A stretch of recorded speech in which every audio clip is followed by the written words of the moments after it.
Hello, hello, hello. How are you, my friends? How is it going? I kind of feel like that we could just, I could just act as background and our YouTubers could just like be the entertainment for today. I kind of feel like you guys are on a roll. It's awesome. And it makes me immensely happy. Gemma, I'm sorry we'll miss you today, but we've got Connie, we've got Carla, sorry, we've got Ernie is here from Ernie's at his house. He's not traveling this week. Let's see. We've got Alex is on. Alex also isn't traveling at the moment. Everyone's kind of at their home base. I love that. Who's on? Carrie's on. Hello, Carrie. How are you? Who else did I miss in here? You guys were just had all kinds of great things happening beforehand, which I love. That's awesome. Oh, by the way, just in case you haven't met yet, my name is Chris Acton with Acting Creative, and this is Live with the Loom.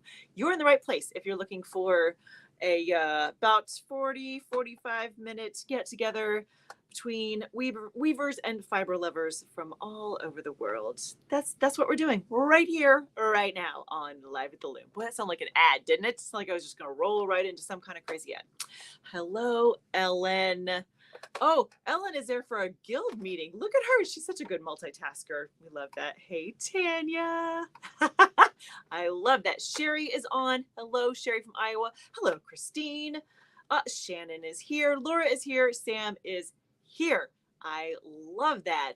Who was it? Was it Connie earlier said that she went from, it was like 96 one day and the high days in the 50s. I understand. We're pretty cool here today too, which is much better than earlier in the week when it was blazing hot. Blazing. This is really my kind of weather. As a matter of fact, I almost put on my sweatshirt, my favorite new sweatshirt from Ott's restaurant. I was like, oh, I could show you guys the sweatshirt. Believe me, it'll show up at some point during Live with the Loom. The Ott sweatshirt. Since you guys had all so many great comments from last week. So, how is it going? For the folks that had a long holiday weekend, how was it? Did you grill some stuff? Were you outside taking advantage of the last kind of official days of summer? Tell me how life is on your side of the screen. Just lay it on me. Let's see here. Not a lot happening, which was good because I was enjoying not a lot happening. That was awesome. We definitely grilled because we're grillers in the family. No, I should clarify. Dad is a griller in the family. I don't know if you guys know this, but I live with my parents for half the year. They're snowbirds, and Dad loves to do the stuff on the grill. So we definitely had some grilled food, which was awesome. Anything you want to put on the grill for me, that's a good thing. So yeah, we had a lovely weekend. Let me know how yours was. Yeah, oh yes, Ellen chimed in and said it was super hot at the folk festival. Yes, Ellen had a show that was on Sunday and Monday. Correct me if I'm wrong, Ellen, but I bet it was hot. Yeah, yep. Sam said it was too hot to leave our nice air conditioned home. Yeah, I hear you, my friend Sam, because it was we had a couple days here when I was like, I don't like it, not one bit. It's too stinking hot. Not that I'll melt, but middle-aged woman, don't need any more heat to help me out. None of that. Hello, Maureen. Maureen is on. She said she is drinking her tea and weaving her Christmas towels. Look at you ahead of the game. Brava. Ramona's on. Hi, Ramona. She says, too hot, but we grilled. Bathed the dog outside, relaxed. Yes. Mm-hmm. Shannon says it's too hot, right? Upper 90s. That is hot, folks. Yes.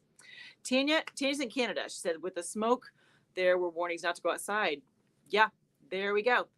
Rain last night, cooler weather. Yes, we love that. Yeah, Connie was inside the whole weekend. Aw, Laura says Labor Day feels like it was 3 weeks ago. It kind of does, doesn't it? Yes, Laura Miser, I could not agree more. It feels like it was 3 weeks ago, when in fact it was just a few days. It was just, can you believe it's September already? Okay, so I am very glad that Maureen mentioned the whole Christmas towel thing. So, you know, we're kind of in that season. So tell me, do you have holiday project plans? Either you've already started them or they're in your brain. You're chewing on some ideas for holiday projects, because, you know, I'm afraid that as fast as Labor Day got here, Christmas is going to get here just even faster. So let me know if you have holiday project plans, or if you want to, just just let me know where your head's at. Georgianne is on. Georgianne is in Wisconsin, and Georgianne is grateful in the 60s because she doesn't have air conditioning in her house.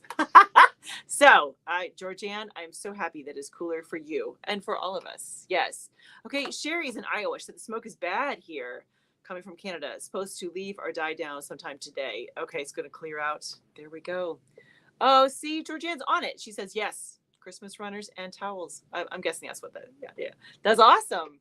Good job. Oh, Jennifer Fowler is on. Hello, my friend. How are you? Yep. Anybody else? Who else has holiday projects that that are in the works or you want to be in the works? All that kind of good stuff. I picked up some more ornaments from Joyce yesterday.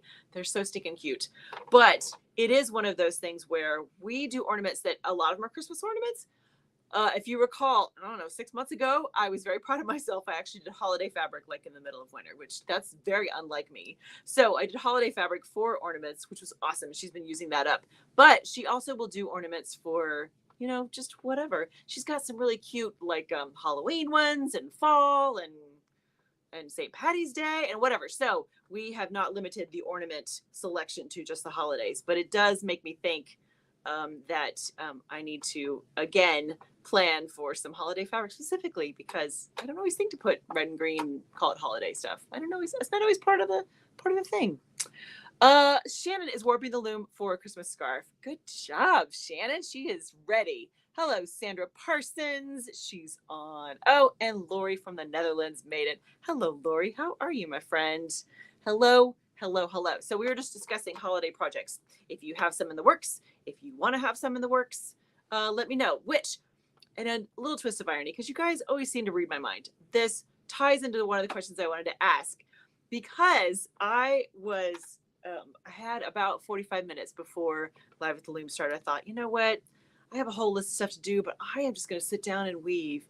And it was the best. It was the best 45 minutes. Let me just tell you, it's been a rough couple of weeks. If you don't get the emails, if you do get the emails, it's been a weird one around here. But it made me think, do you ever time yourself? Do you ever really put your head down? You're like, okay, I'm just going to get this much done in the next, whatever, half hour, whatever it is. Let me know if anyone else does that, because today I was like, I'm going to do it. I'm going to focus. I'm going to do all the things. Is it just me? It could be just me. And I'm okay with that. That's all right. Christy Lofton is here. Hello. I hope you're doing well, my friend, you and your sweet husband. Oh, see, and Susan's on. Just starting a new project. Congratulations. We love new projects. All right. Connie said Christmas towels and Thanksgiving napkins are in the process of being dressed on 2 looms. Christmas presents, but not Christmas themed on another loom. Connie, I love the way your brain works. You are always thinking through what is coming up next. You always have a plan, which is awesome and a little intimidating. But I love that. Jennifer says, I always have holiday projects this time of year. Okay, good. I'm embroidering totes for the ladies that will be filled with homemade goodies. I have a wrap to make for my sister-in-law. Jennifer Fowler, if you ever have an extra, I'm going to give you my address because, hello, embroidered tote with homemade goodies. Come on. That sounds unbelievable. Oh, hi, Ernie. He spent almost 2 weeks in Phoenix. By the way, if you guys haven't met Ernie travels a lot. So we should just have an official segment. Where in the country is Ernie, or where in the world is Ernie? There we go. It's like, where's Waldo? We're always like, hi, Ernie, where are you? Spent almost 2 weeks in Phoenix working with my son on a car project. Oh, fun. So Gloria's 75 when I got back to Flagstaff. No AC here. Wow, Ernie, you don't have air conditioning and you live. Wow, you're a brave man. There we go. Hi, Marcia. Found sparkly art yarn at a garage sale, and I'm weaving a very loud, blindingly bright red Christmas table runner. Marcia, that's really the only kind to do, isn't it? Very loud, blindingly bright. I feel like that's the name of a book. I feel like that should be, right? That just seems like a brilliant descriptive title. I'm hooked. You write the book. I'm there. Oh, Jennifer says today is canning day. I don't know if you guys remember, but Jennifer is the one who has like 20 raised beds and the hydroponics and all the cool stuff. So Jennifer and I have compared some. She's given me some great gardening tips because I'm trying to be a farmer these days. So I'm excited to hear. Jennifer, let us know all the things that you're going to be canning. Oh, Lori says I constantly work with a timer. ADD head over here. Lori, I love that. So tell me, what is your strategy? Do you set it for like half an hour and then when it goes off, then that's your clue to get up? Is it so that you stay for long enough or that you don't stay for so long? Which I could see it for both. I could see from like, okay, I gotta get this project done. I'm gonna set the timer and I'm gonna work on it. Or you'd be like, oh, I love this, and I am gonna procrastinate on everything else I have to do. So I'm gonna set a timer. So let us know your strategy, Lori. That's awesome. Carrie says, yeah, she sets timers. Yeah, and then I get sidetracked. Amen. Amen, sister. Yes, I understand that. You are not alone for sure. Hello, Sue Ann. How are you out there? Aren't you in the West Coast? Isn't that Northwest somewhere? So she's weaving rep weave placemats for a Christmas gift. Just finished the first one of 4. Congratulations. Look at you. Ooh, Christy did some Rose Path towels. 8 towels to hem. That is awesome. I would love to hear how your Rose Path went. Mine is taking forever. That's my fault. That is not Rose Path. That is not the pattern's fault. That is all on me. So congratulations, though, of finishing that. Anytime you can finish a project, that is huge. Laura says, I'm always figuring out how long it takes me to do a section if there is a pattern. Yeah, right. I can see with your beautiful analytical brain, Laura Miser, that would be a thing that you're like, I wonder how long it takes me to go through one. I get it. I could totally see that. I love that. Jennifer Fowler, don't tease me. I will send you my address for sure. That would be amazing. You guys should know that I love gifts and I love to send gifts. So if you guys want goodies from me, I'm a big card sender.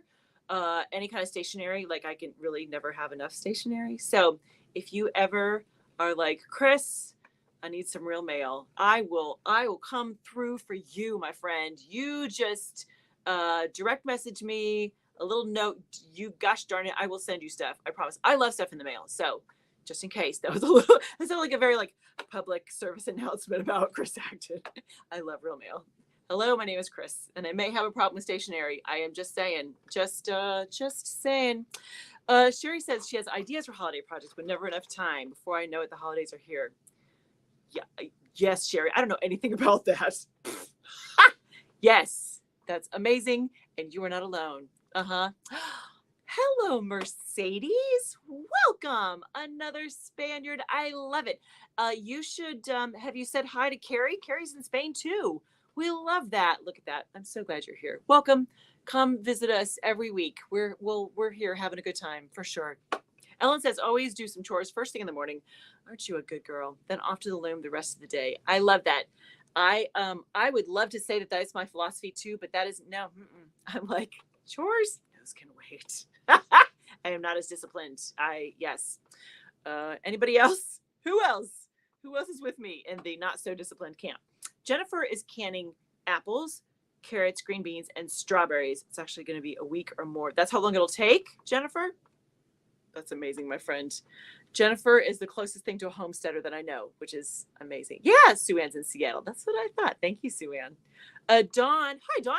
Showing up late again. Honey, there's no late and live at the loom. You show up whenever you can. She said, it concerns me that people talk about working with a timer. Yikes. The dog and cat would never allow me to do that. Isn't that funny? I love these kind of questions because they're very telling about people's personalities. Don't you think? It's like a psych test. It's like how do you feel about a timer? Are you all about it, or does it make you break out in hives? See, there's no wrong answer here, folks. But I love that everyone has a different answer. Marcia says, time myself. I do the opposite of you. When I sit down to weave, I have Alexa remind me to get up after 40 minutes to prevent back and knee stiffening. Brilliant. I then spend 10 minutes doing chores, then back to the loom. Marcia, I love that. And okay, I love that you brought up the whole like ergonomics of weaving, because that is important for sure. We get one body, each of us, and we want to take as much care of it as we can. So I love that is part of your routine. That's brilliant. Pardon me. Sam says, the great thing about learning weaving in my retirement is I don't worry about time anymore. I love that. Yeah, if you don't know, Sam was a potter in a past life, which is incredible. She said she had to be as time efficient as possible. Yes, because you're selling your work and you have to know all the stats and all of that, right? Yes. Ellen just finished custom towels. Lori says, I do a 30-minute increment at the loom. I once went 4 hours straight weaving the loom and my back yelled at me for the next day. Yeah, 7-minute shifts in the kitchen. Okay, Lori, that's 4 hours is a long time.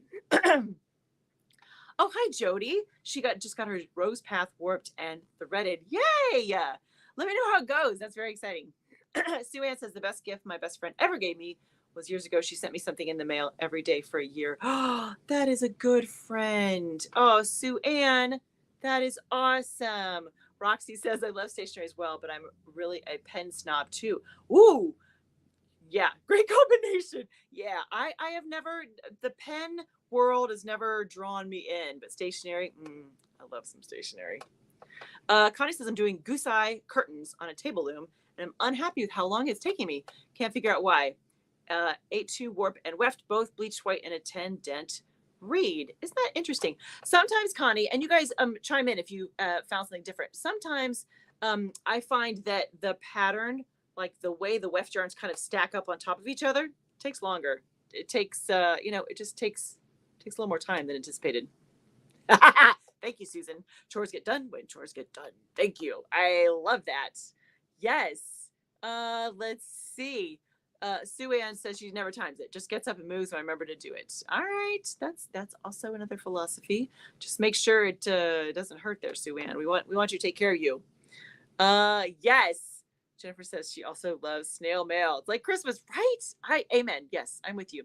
Shannon says, fellow canner. Oh yeah, salsa season. There we go. It totally is. All those things are ready right now, aren't they? Tomatoes, hot peppers, tomatillos.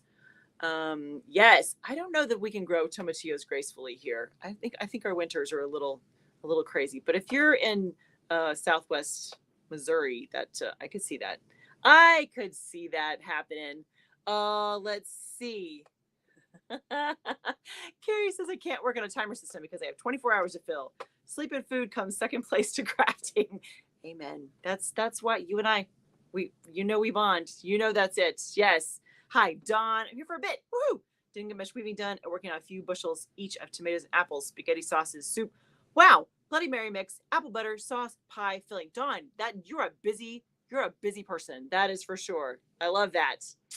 Oh, let's see. Jennifer's also making homemade sauce. We love that. Oh, Christy has a question for us. I love it when you guys have questions. Floating selvage question. Okay, good.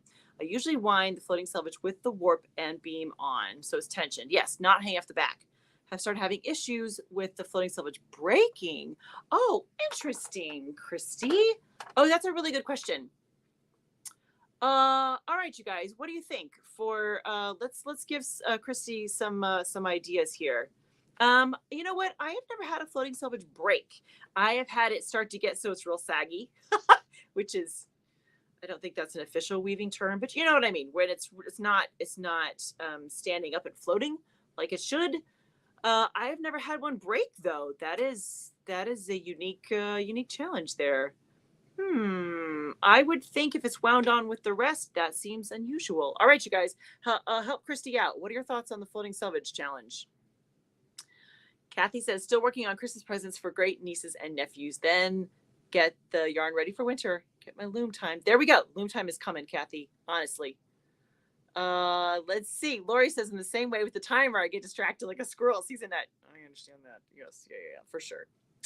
Let's see. Dawn says she's getting something in the mail soon. A former coworker has made me numbers to stick on the levers of my floor loom to replace my very fancy painter's tape. I like it, Dawn. That's awesome.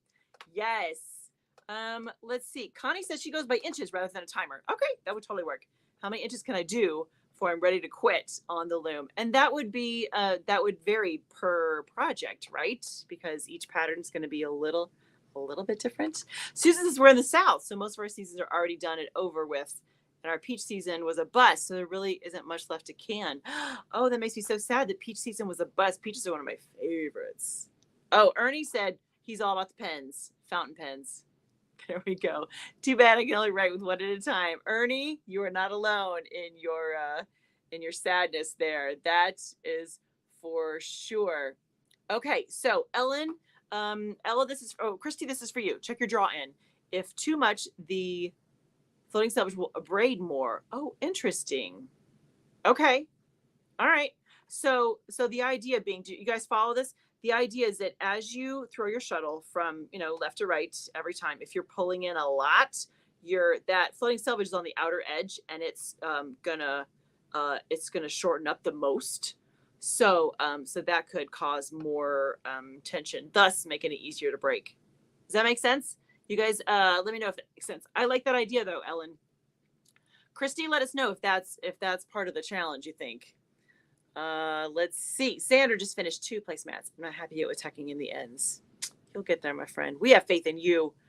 Christine says, I always hang my floating selvage separately with weights in the back. Breakage happens, less so when I use a temple to maintain the width. Okay, similar. Oh, thank you, Christine. That's a similar kind of idea about what's causing the breakage is if you can keep the width. Very similar. Okay, Christy came back to us. She said, I'm using 8-2 cotton. The natural floating selvage continually frayed. Maybe double it. Oh, that's a great idea. I've definitely heard of people doubling the floating selvage. I like that.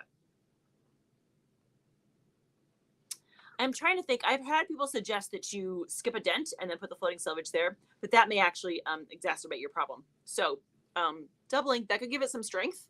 I like that idea, Christy. Yeah. Let's see. Dawn's excited about the stickers. We're excited about the stickers, Dawn. Oh, see, we've got a couple Dawns. I love that. And there's the other Dawn. I don't whine on a floating selvage. No worries about breakage then. There we go. We'll keep it all simple, right? Dawn's like, don't even mess with it. Okay, great. Sue Ann says she had floating selvages break with tencel. I think it has to do with the draw-in and also the untwisting of the yarn. I hang them off now separately, drag a shoelace on the floor. Okay, Sue Ann, that's an interesting idea, the twisting part of it. Let me think about that. I like that. Yeah, that's an interesting idea. Let's see. We had some folks. Let's see. I love it. You guys are so involved. The comments are like flying past, which is awesome. That makes me very, very happy. Let's see. Yes. Sue Ann says the shoelace helps stop the untwisting. Sue Ann, can you tell us more about the shoelace? What I can't quite visualize that. Yeah. Hi, Mercedes. So I'm asking myself if you could maybe give us some ideas about making Christmas presents in the loom. Oh, or make a video about this topic. Mercedes, I love that. Thank you for asking. Last fall, I did a set of 3 videos all about gift ideas for things you can make on the loom. Yes, but you know what? You're exactly right. This is the time. I will bring it back up and queue it up in... I bet I can do a post on YouTube and I can do something on Facebook too. Just a little bit kind of if you need gift ideas. I like that. Thank you. Because I do have some ready for you. Christy said she didn't think she's not much drawing, but that could contribute. It may not be the sole reason for the problem, right? For the floating selvages. Dawn says, happy to hear about these drawing comments for floating selvage breakage. It's making a lot of sense. Yeah, here's part of the strength and the beauty of this kind of group is that there are times when, we almost all work by ourselves, right? We're in the basements, we're in our bedrooms, in our dining rooms, wherever we are with our loom, working on projects. And I think there's so many times when you come across a problem, you're like, is it just me? Am I weird? What's happening? I don't know what's going on. So to hear that other fellow weavers have the same problem, absolutely. By the way, you are never weird.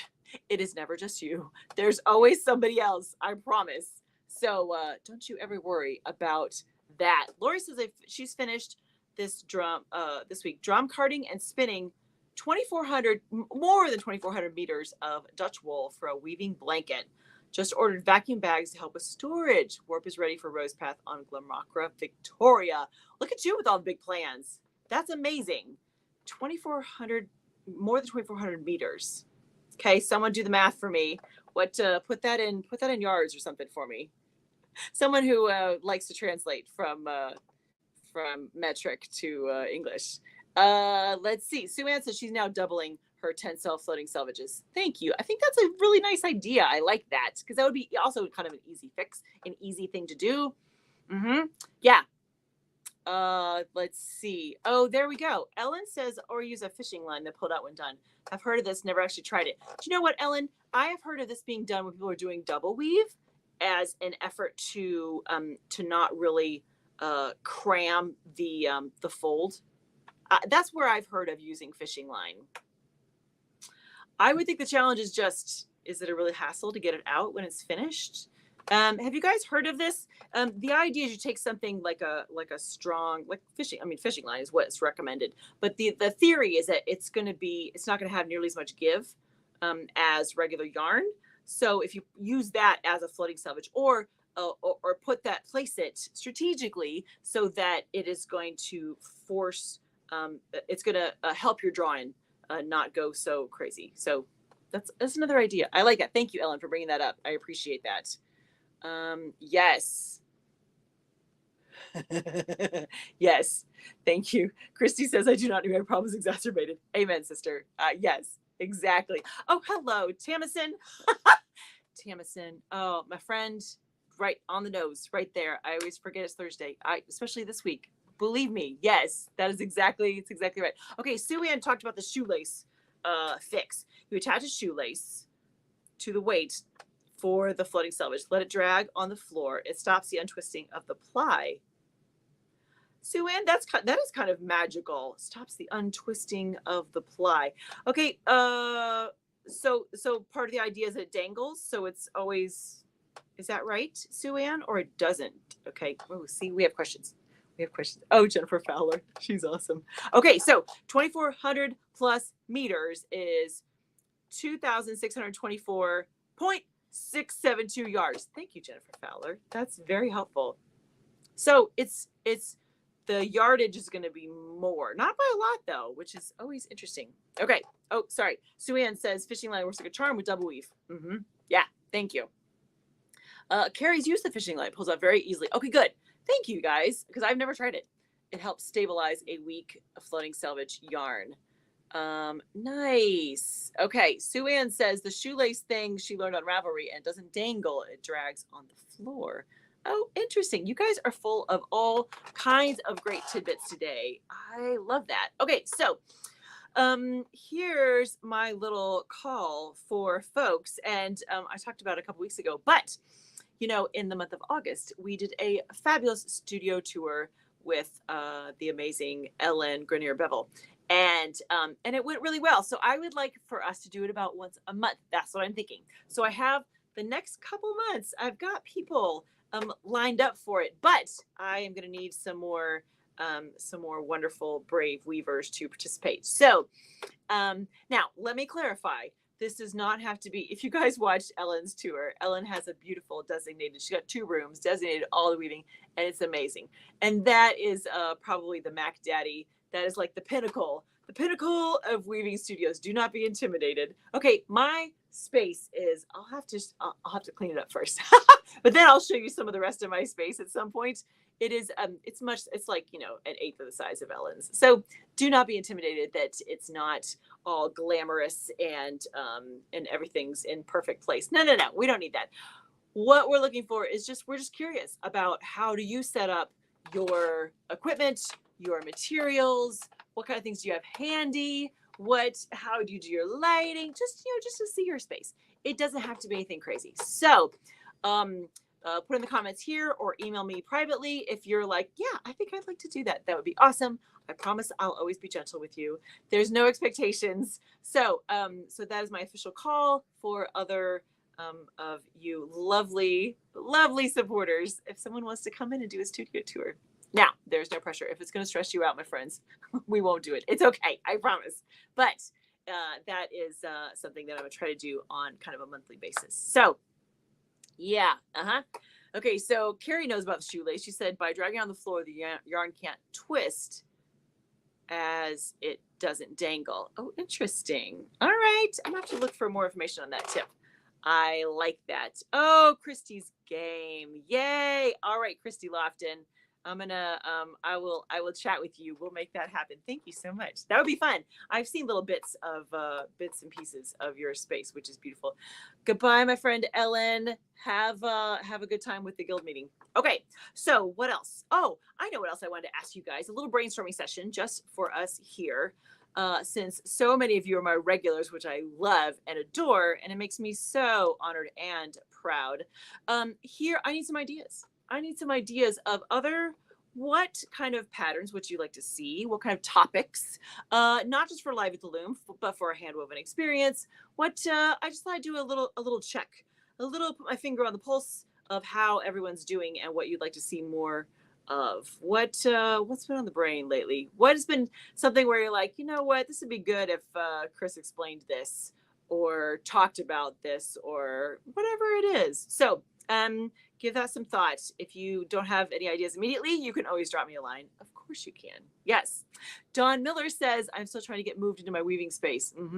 I've learned recently that I have way too many fleeces to process and they take up a lot of space with all their floofiness. I can imagine for sure, Don Miller. You let us know if at some point in the future you'd like to share, because we would love to see fleeces and floofiness.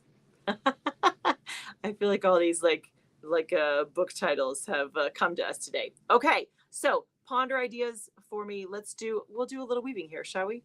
That, it's Live at the Loom. I think Loom's in the title, so we should actually talk a little bit about weaving, right? Sam said, pardon me, weft faced fabric. Oh, I like it. Wow. Don't swallow down the wrong tube when you're on TV. On the screen when the camera's running. Don't do that. Weft face fabric. I like that. I want to make myself some placemats that are nice and thick. Okay, I like it. So kind of like a tapestry style. Is that what you're thinking, or just what patterns? I like that. Okay, Dawn has an idea. Color pooling topic. Ooh, color, because she's Canadian. I love that. Yes, that's a horrible yes. Yeah. I like it though, Dawn. Color pooling. I have to think about that. I don't know that I've really worked with color pooling, but this could be the trigger. We could talk about color pooling. I like that. Hello, Linka. Linka's here. Woohoo! We're so glad. See, we love that. Yes. Okay, so Dawn Miller right here with the Canadian. Yes, you could say hi to Sam, who's also Canadian, and Tanya, if Tanya's still on. She's also Canadian. I love my Canadians. They're a loyal bunch. All right, you guys, let's talk about some weaving, shall we? I'm gonna try to swallow and not choke on my tea. That's always the plan. Don't choke on the tea. That's always, yeah. Anytime I can make it through with Live at the Loom and not have any kind of medical emergencies, that's always a good thing. All right, let me tilt you down here. All right. Voila. Okay, so remember when I said I had 45 minutes and I was weaving with the greatest of focus? I made some progress. It wasn't very much though. Let me see. You know what? Oh, I bet I can measure it. I don't think I'm rolled up. Okay, hold that thought. Okay, so let's see. It was 45. We'll say 45 minutes. Okay, here's how far I got. Let's see. We did red. Let's see. I bet I'm gonna say from there. I'm gonna say I did 22 inches. I don't even know if that's a lot. Like, I don't know. How does that? Yeah. 22 inches in 45 minutes. So it means in an hour, I probably do, 25, 26 inches, somewhere in there. And I bet I have, gosh, I don't even know. I have a lot more than that left. I think the project, I measured enough for 4 towels. I think I did 4 towels. This is the problem. When it's been too far, I don't remember how it started. So we're just going. Kathy jumped in and said how to read a complicated draft where the side changes from the top. Kathy, that's a good idea. I'm not quite sure about the side from the top, but we can definitely get into reading a draft. That's always a good topic for sure. Christine says she loves it. The cinnamon red makes me smile every time. You know what, Christine? Thank you so much. First of all, I love that. But it does make me think, over the weekend. Oh, I know one of the things I did over the weekend. Look at this. My brain is just like Swiss cheese at the moment. Over the weekend, my brother and my 2 nephews came to visit, and we went up to see my friend who has a private apple orchard, and we picked apples. Which, if you've ever picked apples, it always feels like it's going to be this like whole day affair, and 10 minutes later you're done. Like suddenly you have 5 bags that are full of apples, which is crazy. So that made me think of, though, with the cinnamon and the red, is that we made homemade applesauce, and we do it in the slow cooker with red hots. You put in a whole bunch of red hots, so then the applesauce is bright pink, which is just, it's just very entertaining because most things aren't bright pink. So there we go. Okay, that was my sidebar. Thank you very much. Let's do a little rose path for anyone who, just in case, hasn't popped in the last how many weeks and hasn't seen a little rose path. Let's talk about rose path. Mirini is here. Hello, Mirini. Greetings and salutations, my friend. Okay, so you will notice, or you might notice, is that I've started to make the stripes bigger because as the project is lingering, let's say that, lingering. As the project is lingering, my friends, I am thinking that I would like less and less of these little ends to tuck in. Oh, what's this off the loom? So the towels are not going to be identical. They're all going to be the same colors and they're all going to have the same pattern, but the proportions are going to be different. And I'm okay with that. You let me know if that would make you crazy, because I know some people, if they're doing towels, like each towel has to be exactly the same. So you let me know if that would be a deal breaker for you. But yeah, each towel is going to be a little bit different. I'm not even going to mind. I'm just going to carry on and just keep weaving my rose path. Tamison said the Shakers put red hots in their applesauce too. Oh, nice. There we go. I like that. Yeah, we love some cinnamon in our applesauce for sure. Okay, so rose path, right? Just in case you've missed out and want a little like 10-second tutorial. Rose path is ultimately a twill, and you have to kind of watch your threading because it has this broken twill threading. Words are hard. So it has this really interesting kind of unique threading to set up the project. And rose path has these great like diamonds, and you can kind of change the proportions of the diamonds, which is very fun. So for the project that I'm doing right here, there's kind of two parts to the treadling. The first part is lifting one shaft at a time. So it looks like this. Start with shaft number 4 with my red, right? Okay, 4, and we just kind of walk it. Just walk it right down. This is 3. I'm gonna tuck in my end here because I am trying to help future me out and give myself less work, maybe a little less work to do. Then we go to 2. So we're just walking it down. 4, 3, 2, 1. And then this one, you kind of, you go back to 4 for just a minute. And then you reverse the whole thing. All right. Boy, I got little ends all in the way. So reverse it. So now we start with 1. By the way, you can see, you can always watch my little shafts move in right there. This is 1. This is 2.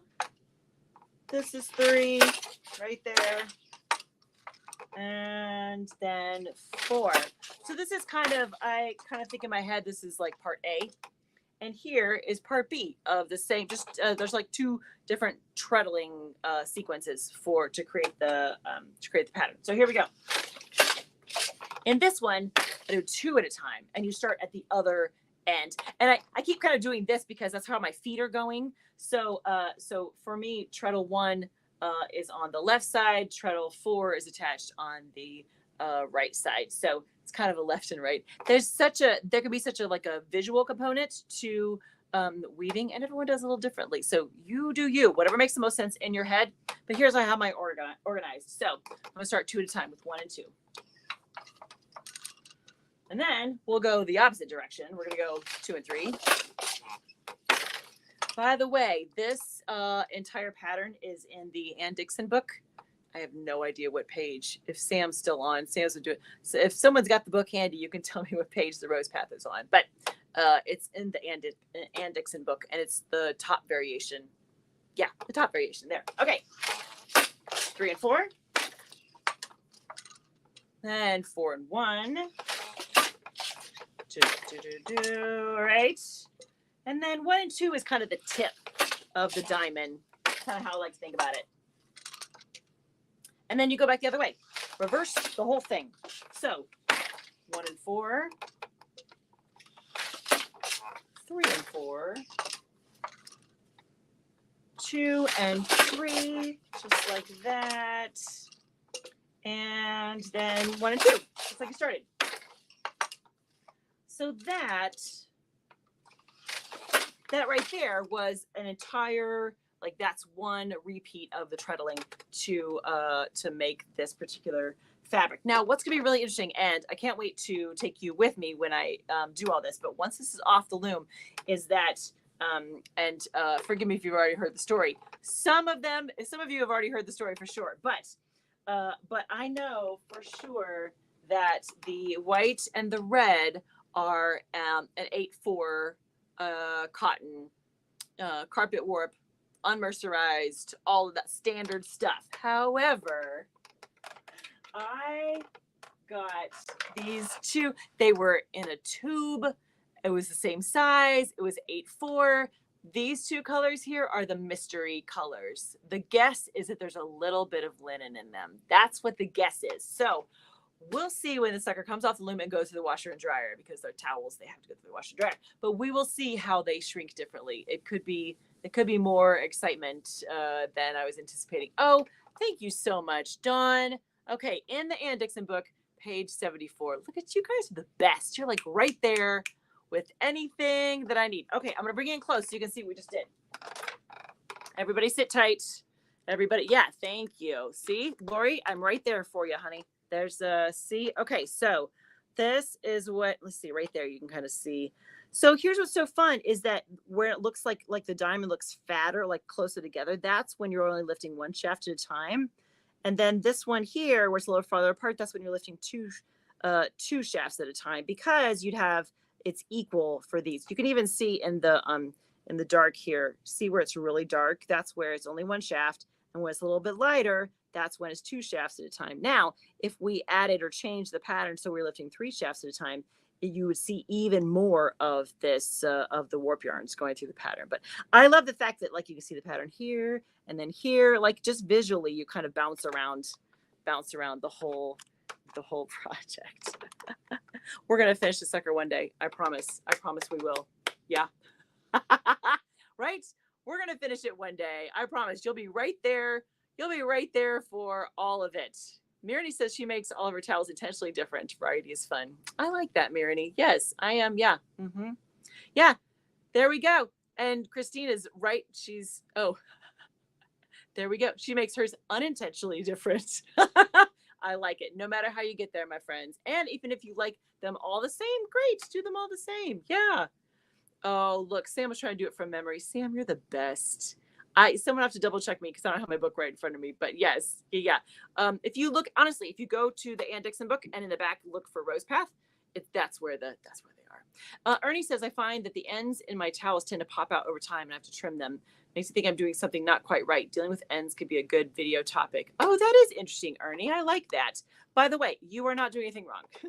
Over time, the ends will just kind of, I think if you imagine, if you're using the fabric and everything's shifting a little bit, even just through use, certainly through washing and drying, but over through use and stuff, is that even if you trimmed them really close to the fabric, if everything shifts, it's going to pop out just a little bit. So don't you worry, Ernie. We got you. It's that's all good. I promise. Yes. Let's see. Oh, look at that. You guys are trying to find the exact, yes. Look at that. Trying to find the page. Thank you so much. Connie says, I deliberately don't make my towels the same. Everyone is different, even if in a slightly different way. So each towel is one of a kind. I like that. Making sure everything is unique. I love that. You guys are the best. This is just, I so look forward to this every week. And this week, it was much needed because it's been a challenge. You know, sometimes it's life, right? Sometimes you have a week that is going to challenge you. It's going to test you.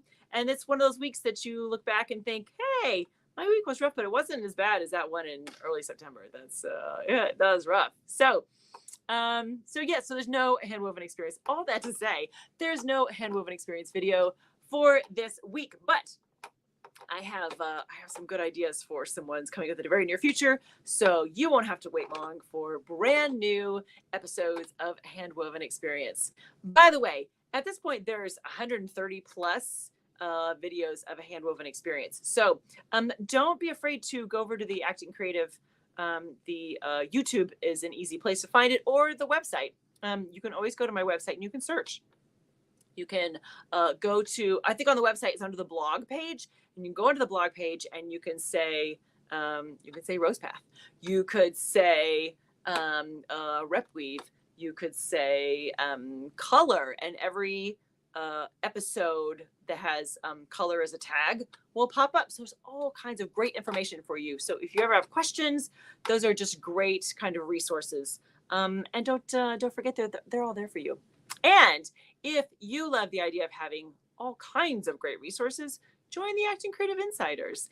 It's a monthly membership, and it's just such a wonderful group. As part of the group, there's different tiers that you can sign up for, whatever is appropriate for you. And there's always extra weaving tips and tricks every single month. There's behind the scenes stuff so that you can hear what's happening first with Acting Creative. And there's always bloopers because I just think they're fun. So there's almost always bloopers because it's very rare for me to do a episode in one take. It just doesn't happen very often. And there's just, I think what's going to be really fun, what'll be very key for my Acting Creative Insiders is that not only will you be the first to hear about the upcoming October Weave Along pattern, the announcement will come to you first. Also, once the project, the kit is for sale, you get a free copy of the instructions. Mm-hmm. Now, watch, because it's not for every tier, so watch that. But those are some huge benefits to being an Acting Creative Insider, which is just kind of fun. We have a really good time over there. So if you're loving all the things, take a look and see if that is a good fit for you. Ooh, Sandra Easthope is here. Hello. Roxy says, there's no dumb questions, my friend, I promise. But do you think a graduation from a rigid heddle table loom would be a 4-shaft table loom? Like if you have a rigid heddle, what loom to get next? Roxy, is that what you're asking? Because you certainly can. I don't know that I'd call it a graduation. Isn't that interesting? It's an interesting way that you put it. I would say, first of all, there's a heck of a lot you can do on a rigid heddle. I promise you. You can always get different sizes of rigid heddles. I have heard people say they have like a 30-something inch wide rigid heddle, which is amazing. You could do some big pieces like that. A 4-shaft loom is just a different beast. And if you would like to try that, by all means, of course, that's a great option. But there's a heck of a lot you can do in a rigid heddle. So I would just say that's personal preference. That's personal preference, Roxy. Let's see. Dawn says, I would like a demo of the double weaving where you can make double the width. Dawn, I have a great episode all about that. I did a whole double weave series where we explored all kinds of fun. Kind of, you can do double the width, where it's kind of, I always get the hand motions right. So you do double the width like this, so that like this, so it unfolds like this, or you can do just 2 separate ones. Or you can exchange the layers. There's all kinds of cool double weave things that you can do. So check out the library for stuff on the double width. There's the motion. So you do 2 layers, then you have it connected on one side. Mm-hmm. Yep. Let's see. Aw, thank you, Lori. We love you. So, see, look how enthusiastic she is, right? That is awesome. Linka says she made the jump from rigid heddle to 4-shaft. I thought about a table loom, but figured it'd be redundant. That's up to you. I think there's no path to follow, my friends. There's no standard path for everyone. You do what's right for you. That's exactly. Scott said he went from a rigid heddle to an 8-shaft floor loom. Found the transition easier than expected. Great. Like, that's awesome. Wherever you land, my friends, honestly, as long as you're weaving, that's what matters, right? Dawn says there's so much you can do on a rigid heddle, right? I added multi-shaft looms to my stable and still weave on a rigid heddle. I think that's great. I think that is awesome. Excellent. Okay, let's see. I have one last note on my list, is that if you haven't signed up to get the weekly love notes, you're invited. There is still room for you, I promise. There's always room for you. On the website, just go sign up for the email list /love notes. They come out every Wednesday, and I give you typically a little story from here and just kind of a little update as to what's happening and what you could take advantage of. And for this week, one of the things that I wanted to bring to the surface was the Weave Your Own Color Gamp class. We've had a few little technical issues, which I apologize to anyone who's been trying to register for the Weave Your Own Color Gamp class, but hopefully they're worked out. You guys let me know if there's any other technical issues. But if you are interested in really diving deeper into the world of color and weaving, Color Gamp is a great tool. It's a great exercise to go through, and the class will walk you through step by step how to make your own Color Gamp and how to use it then, so that you are becoming better at anticipating color in your projects. Okay, boy, what a good session we had today. Thanks, you guys. You're really, really the best. And like I said, I look forward to this every single week. So next Thursday, I'll be right back here. Mark your calendars. Join me next Thursday at 9:30 Central Time for more Live at the Loom. We'll keep all our fingers crossed that maybe we'll cut off this Rose Path Towel project. Maybe, hopefully. That would be lovely. Wouldn't that be nice to have something different on the floor loom? That'd be good. I'm going to be setting my timer because I am a timer person. So that is going to be the plan. Here's your homework. You know what your homework is, right? Your homework for the week is to find a moment to do something creative just for you, right? Throw a shuttle, pet your yarn, start a project, finish a project, do something, my friend. It's just for you. A little creativity just for you. It's good for your soul. So that's all I got. That's it. We have come to the end of our time together. I feel like I should, take off my cardigan now and move on with life. Have a wonderful, fabulous week, everyone, and happy weaving.